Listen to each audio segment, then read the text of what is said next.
Hello, everybody. Welcome to Sick of Shit Broadcasting. I'm the host of this program, Mr. Sick of Shit, because just like you, I'm sick of the shit. It's going on everywhere. As I say on a regular basis, however, we have to keep ourselves focused on what's going on where we live. Not just in the country that we live in, but in the state and local vicinity in which we live. More so there than anywhere else. I have found it very interesting.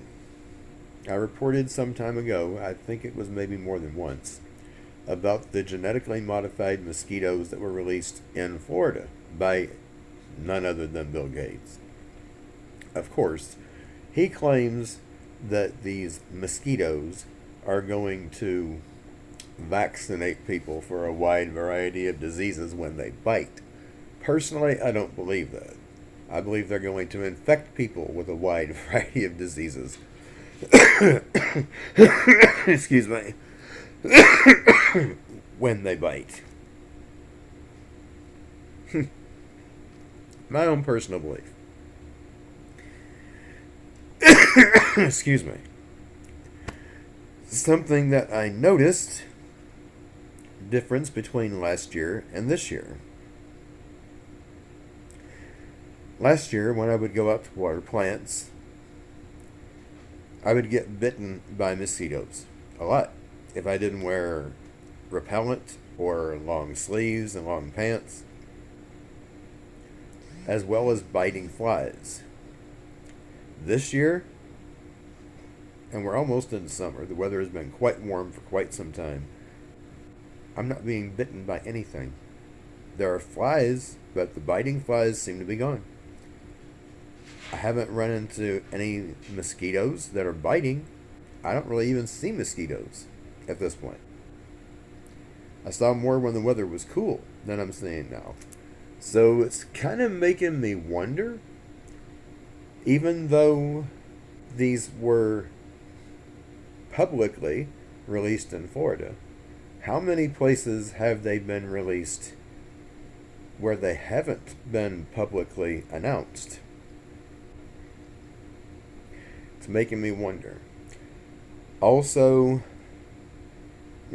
people don't realize it, but mosquitoes are food to a lot of critters. Their larvae is food to a lot of critters.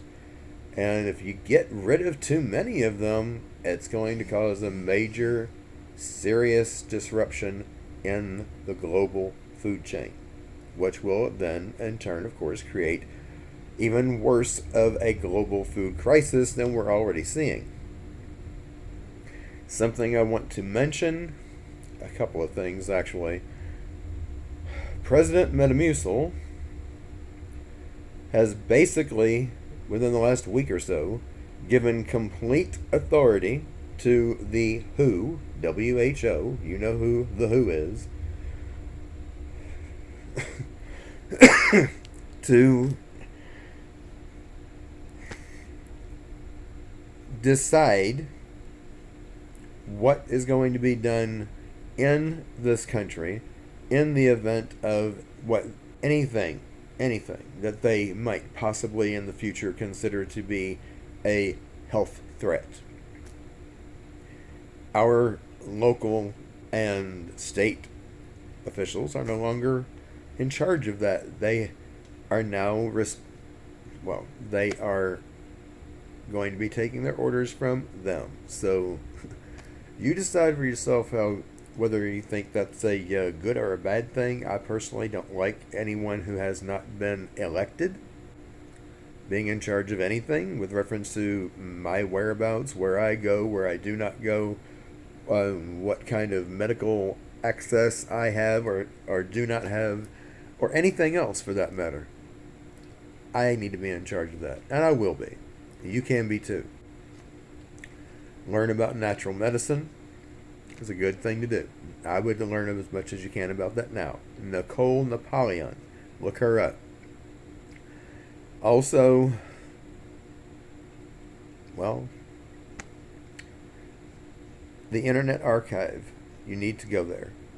Look up, because you can't find this on YouTube anymore, and there are very good reasons why you can't find this documentary. on YouTube anymore, because many things that happen in this documentary that I'm going to tell you about would have happened over the last 2.5 years had there not been a scamdemic going on. But there was a scamdemic. Go on the Internet Archive, sign up, it's free. Look for the documentary After Armageddon. Now, you will need to put in the search bar After Armageddon documentary, or it won't come up. It's actually a docudrama. You need to have a look at that in its entirety. That will show you exactly what would happen during a less than bogus situation and what would not. It will also show you the effects of a real situation over a fake one. Now, a lot of the effects of a real situation are happening simply because it is all being planned, not because it was not a scam. Till next time, Mr. Sick of Shit, signing out.